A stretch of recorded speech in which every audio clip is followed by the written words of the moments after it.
100% Whopper, 0% beef. Yep, thoughts of beef. BK, your way. Good morning, 727, Friday, March 4th. The Guam Guy. He's on the KUAM Podcast Network. We're wrapping up all the finishing touches on his next episode, but we had to get him on. It was a little irony there, Farron. Good morning, by the way. Good morning. The ironic thing was you texted me yesterday that your kind of whole eco adventurer Instagram career, if you will, started with the cool video you did about an oil spill, and then lo and behold, yesterday you posted up another video about an oil spill. And was this in the same area, Fern?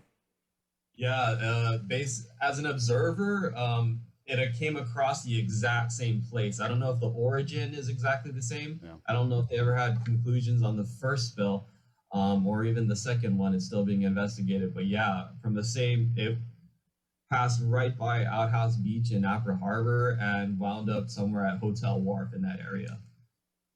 Farron, if you could, we're going to play the video in just a sec. We just need a little bit to convert it real quick, but just paint the picture for us before we get into this video. Sure. Would you like me to recap the last bill Sure. first? Yeah, whatever. Just for some context. Yeah. Sure. So last year in July, um, that was the first time you guys had me on the show, and so I thought I'd send this one to you since, like as you said, it's how I guess my Instagram career. So, that's such a weird thing to say out loud. Got started. I was diving right outside Outhouse Beach with a handful of students. I was teaching a class, and we all smelled the fumes coming at us. A little bit choppy, not dangerously so, a little bit choppy, and then after a few minutes, a stream of was floating on the surface of the water and just washed straight through us and through our equipment, through my dive floats, and we got completely covered and drenched in this diesel. Where of course I had all the students get out of the water, and I reported it. So EPA and NOAA and whoever else came out to respond within minutes, which was really fast.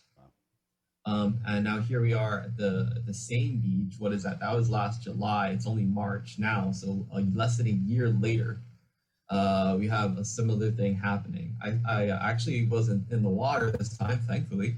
I was I was at home, and I heard through the grapevine in one of my group chats on WhatsApp actually that there was a oil spill. They took pictures of it, and I was a little in doubt. Let's say I could see a band of a different color on the surface.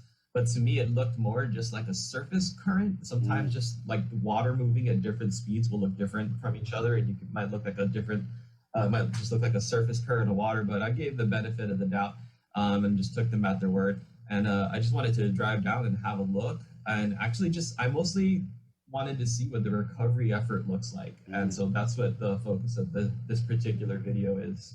Okay, let's go ahead and play this video again.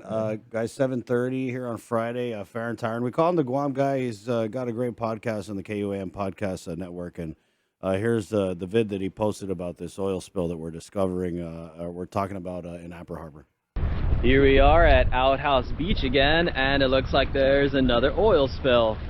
Here you can see this boat dragging this yellow flotation, presumably to contain the spill. As a random dude on the side of a road, it looks like everything's contained. They got the yellow boom there, and I overheard them saying that the anchor is set on the further end. Here you can see them deploying what I believe are called sausage booms. When I was in the oil spill last year, I remember that's something they talked about using. And now you can see them loading up on what are, I believe, called absorbent pads. They are square in shape, and here you can see them just throwing it into the water to absorb any product on the surface. At the moment, I have no idea what happened, but I'm grateful that this event was reported and that the right people are out there with the right equipment and that they're taking care of business. So even if there's a problem, it's good that we have people that are able to fix it. Wow, really cool, Farron. Cool video, man. Yeah, thank you. It was interesting to observe this part of it, and big shout out to Mike Kirigua for getting out there so fast too with his drone. Yeah. I had to leave because I had class, but Fair enough. yeah, So we're I was talking able to about get that other. we're talking about another oil spill in the same area. Have you like done the math on this? Did you look around? Do you know where it might be coming from? Because maybe it's the same area because the currents float, taking it out into the bay. But have you done any, of your eco adventure investigating?